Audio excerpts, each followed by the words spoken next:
அனைவருக்கும் வணக்கம். இன்னைக்கு ஒரு சோகமான ஒரு செய்தியோட தான் உங்களை பார்க்கறதுக்கு வந்திருக்கிறேன். அதாவது என்னென்னு பார்த்தால், மட்டக்களப்பை சேர்ந்த ஒரு அக்கா, 38 வயசுடைய ஒரு அக்கா ரெண்டு பிள்ளைகளின் தாய் அதாவது ரெண்டு பொம்பளை பிள்ளைகளின் தாய் உயிரிழந்துக்கிறாங்க. அதாவது கழுத்தறுக்கப்பட்ட நிலையில உயிரிழந்திருக்கிறாங்க. அதை பற்றி தான் பார்க்க போறோம். அதை பார்க்குறதுக்கு முன்னே எங்களோட சேனலை பார்க்குறவங்க லைக் பண்ணுங்கள், ஷேர் பண்ணுங்கள், சப்ஸ்கிரைப் பண்ணுங்கள். எங்களுக்கு உங்களோட சப்போர்ட்டு தாங்க. அதாவது லைக் பண்ண சொல்கிறது நீங்கள் லைக் பண்ணினா நிறைய பேருக்கு இது இன்னும் நிறைய பேருக்கு அதை போய் சேருமன்ற ரீதியில் தான் அவங்கள லைக் பண்ண சொல்கிறேன். கட்டாயமாக லைக் பண்ணி கொள்ளுங்கள். வாங்க வீடியோக்குள்ளே போகலாம். என்னென்னு பார்த்தா, அதாவது 38 வயசுடைய அந்த அக்கா என்னத்துக்காக கொலை செய்யப்பட்டுக்கிறாங்க அப்படின்னு பார்த்தா அது தெரியல. அதாவது அவங்க அதாவது அவங்களோட நகையும் திருடப்பட்டிருக்குது. அதே போல என்னத்துக்காக இது கொலை செய்யப்பட்டிருக்குது, அதாவது ஒரு திட்டமிட்ட கொலை தான். ஆனால் என்னத்துக்காக கொலை செய்யப்பட்டிருக்குது அப்படின்றது தெரியல. அதோட இவரோட கணவர் வெளிநாட்டில் அவர் வேலை செஞ்சு கொண்டு வரார். அதாவது ஒரு சின்ன நாட்டில் அவர் வேலை செஞ்சு கொண்டு வரார். அப்படியான நிலையில தான் இந்த அக்காவை கழுத்தறுத்து கொலை செய்யப்பட்டிருக்குது. அதாவது அந்த வீடியோக்கள் சமூக வலைதளங்களில் வெளியாக இருக்குது. அதே போல் நானும் இதில் உங்களுக்கு அதை போட்டுக்கொள்கிறேன். ஆனால் அதை வடிவாக உங்களுக்கு போட்டுக்கொள்ளவில்லை. ஒரு மங்கள் மாதிரி தான் அதை நான் போட்டுக்கொள்ள போகிறேன். சில பேருக்கு இதை பார்க்கல, தலை சுத்தலாம், ஒரு இதாக இருக்கலாம். அந்த ரீதியில் நான் உங்களுக்கு அப்படி மாதிரி போட்டுக்கொள்கிறேன். அதை பார்த்துட்டு வாங்கோ.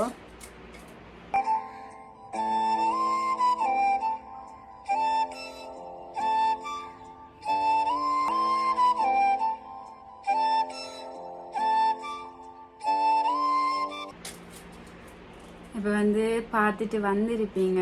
அந்த அக்காவை ஒரு குப்பரை விழுந்த மாதிரி ஒரு ரத்த வெள்ளத்துக்குள்ள அவங்களோட வீட்டில் போலுக்குள்ள கொலை செய்யப்பட்டுக்கிறாங்க. அதாவது 9 மணி அப்படி கொலை செய்யப்பட்டுக்கிறாங்க அப்படின்னு சொல்லப்படுகிறது. அதே போல் அவருடைய கணவர் வெளிநாட்டில் வேலை செய்கிற அவருக்கெல்லாம் அவங்க கோல் கதைச்சிட்டு வச்சிருக்கலாம். அப்படி ஒரு நிலையில் திருப்ப ஒரு கோல் போய்க்கல. அவருக்கு இப்படி ஒரு கவலையாக இருந்திருக்கும். இப்படி அவனுடைய மனைவி இறந்துட்டாங்க அப்படின்னு சொல்லி அந்த கணவருக்கு இவ்வளவு ஒரு கவலையாக இருக்கும். அந்த குழந்தைகளுக்கு இவ்வளவு ஒரு, அதாவது ஸ்கூல் போகிற அந்த குழந்தைகளுக்கு இவ்வளவு ஒரு கவலையாக இருக்கும். அது ரெண்டுமே பொம்பளை பிள்ளைகள். அந்த பிள்ளைகளுக்கு இவ்வளவு ஒரு கவலையை ஏற்படுத்தி இருக்கும். அதே போல் அந்த கணவரும் ஒரு வெளிநாட்டில் போயிட்டு அந்த பிள்ளைகளுக்காகவும் அந்த மனைவிக்காக தான் அவர் உழைக்கிறதுக்காக போயிருக்கிறார். அதாவது தன்னுடைய குடும்பத்திற்காகத்தான் அப்படி ஒரு வெளிநாட்டில் போயிட்டு உழைப்போம் அப்படின்ற ரீதியில் அவர் போயிருக்கிறார். அப்படியான ரீதியில் இந்த அக்கா வீட்டில் தனியாக இருக்கல அப்படியான ஒரு இது நிகழ்வு நடந்திருக்கு. அந்த பிள்ளைகள் ஸ்கூலுக்கு போயிட்டு நம்ம அப்படின்னு நினைக்கிறேன். அப்படியான நிலையில தான் இப்படியான ஒரு சம்பவம் நடந்திருக்குது. அந்த பிள்ளைகளுக்கு இப்படி ஒரு இதை கொடுக்குமேன்னு அதே மாதிரி தான் அந்த கணவர் இப்போ அந்த இறுதி கிரிகைகளும் செய்கிற அந்த வீடியோக்களை நான் உங்களுக்கு இதில் போட்டுக்கொள்கிறேன். அதை நீங்கள் பார்த்து கொள்ளுங்க. அதே போல் இப்படியான சம்பவங்கள் என்னத்துக்கு, அதாவது அந்த வீட்டில் எல்லாமே, அதாவது சிசிடிவி கேமராலேருந்து எல்லாமே இருக்குது. அப்படியான நிலையிலையும் இந்த அக்கா அவங்களோட நகைகளும் களவு போயிருக்குது. அதாவது ஒரு நகைக்காகத்தான் இந்த கொலை நடக்கப்பட்டிருந்தா, அதாவது ஒரு காசுக்காகத்தான் இந்த கொலை நடந்திருக்குமாக இருந்தால் அந்த காசு அவங்களுக்கு பெருசாக இருக்காது. ஆனால் அந்த உயிர் தான் இப்போ அவங்களுக்கு பெருசாக இருக்கும். அதை விட ஒரு 10 மடங்கு கூட கொடுத்தாலும் அந்த உயிர் வர போறதில்லை. அந்த தாயோட அன்பு அந்த பிள்ளைகளுக்கு கிடைக்க போறது இல்லை.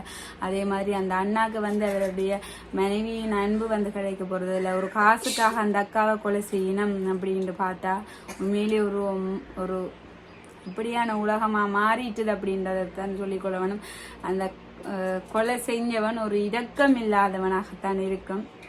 என்னை பொறுத்த வரைக்கும் நான் இப்போ கேட்டுக்கொள்றது ஒன்று தான், அந்த கொலை செய்தவன் பிடிபட வேணும்.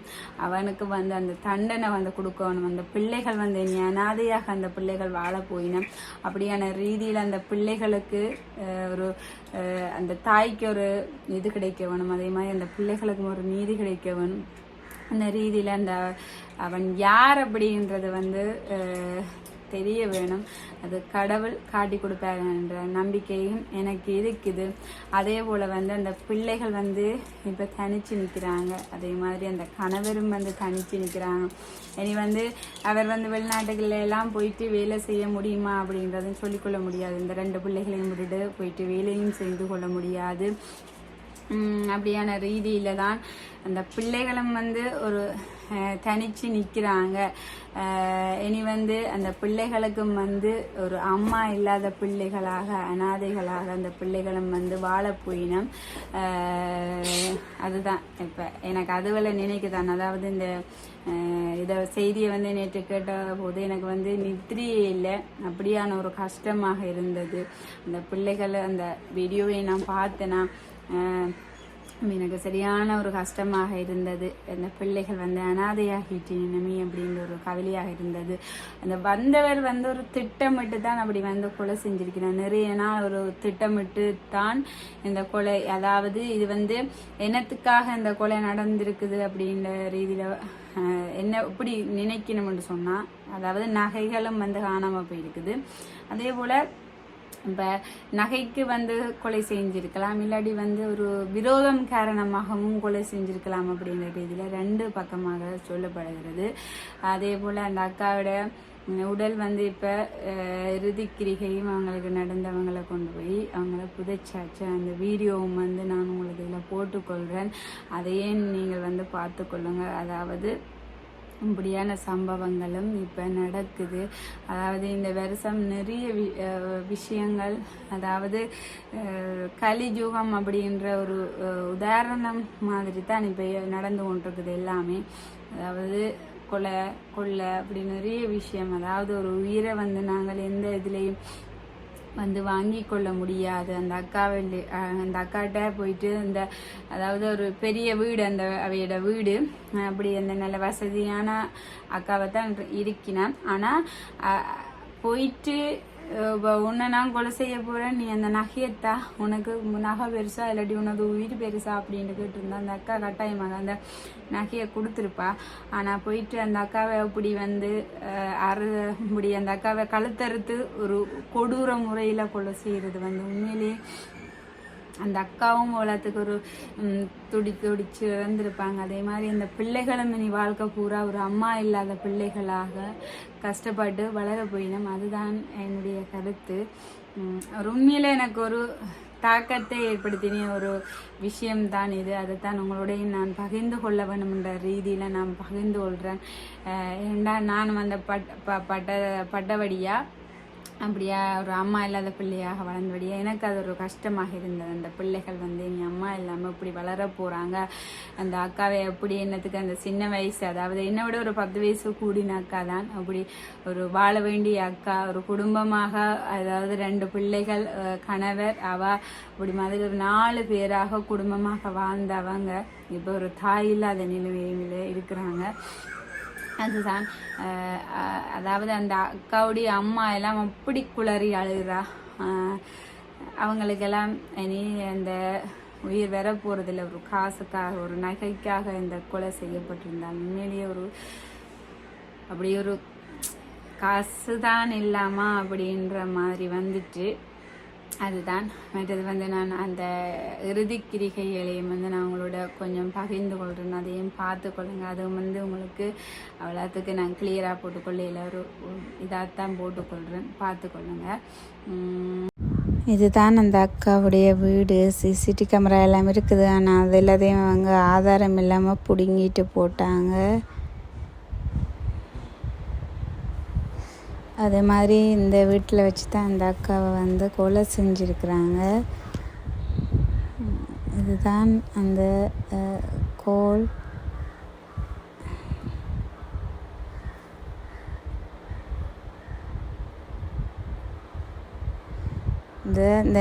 இந்த கோலுக்கு வச்சு தான் அந்த அக்காவை வந்து கொலை செஞ்சுருக்குறாங்க.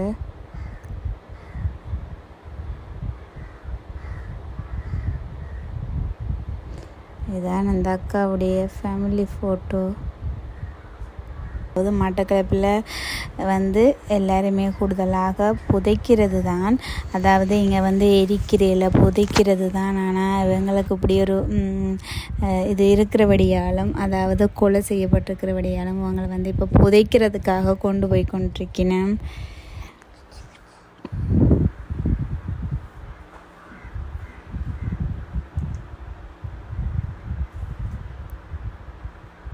பாருங்கள், அந்த அண்ணாவெல்லாம் ஒரு கவலையோட அழுது கொண்டு போகிறார் அந்த அண்ணா எல்லாம். அதாவது அந்த அக்காவோட கணவர் அவர் இப்போ இப்படி எதிர்பார்த்தே இருக்க மாட்டார். அப்படியான நிலையில் அப்படி ஒரு சம்பவம் நடந்தது. அந்த அண்ணாவுக்கு ஒரு சரியான ஒரு கவலையாக இருந்திருக்கு.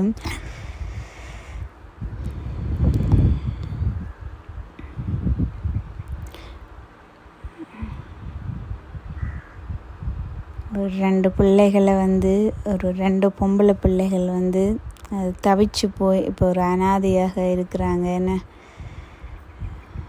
நான் பார்க்க ஒரு சரியான ஒரு கஷ்டமாக இருக்குது.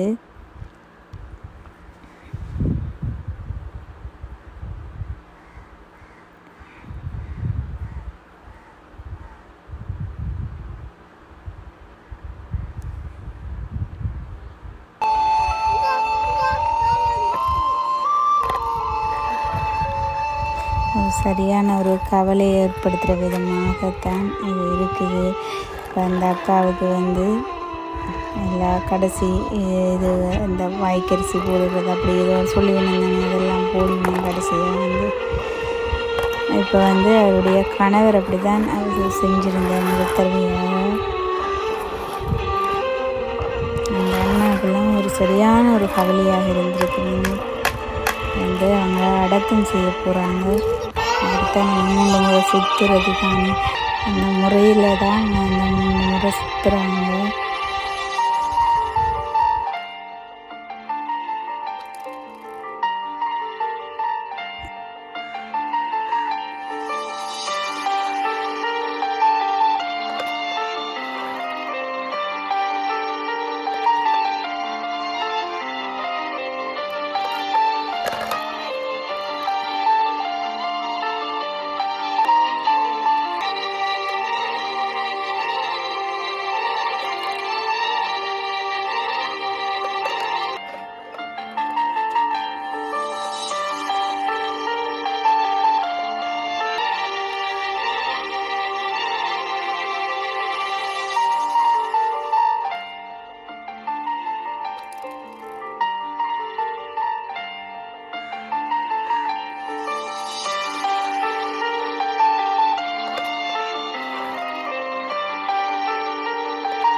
இவ்வளோ தான் இந்த வீடியோ. நன்றி, வணக்கம்.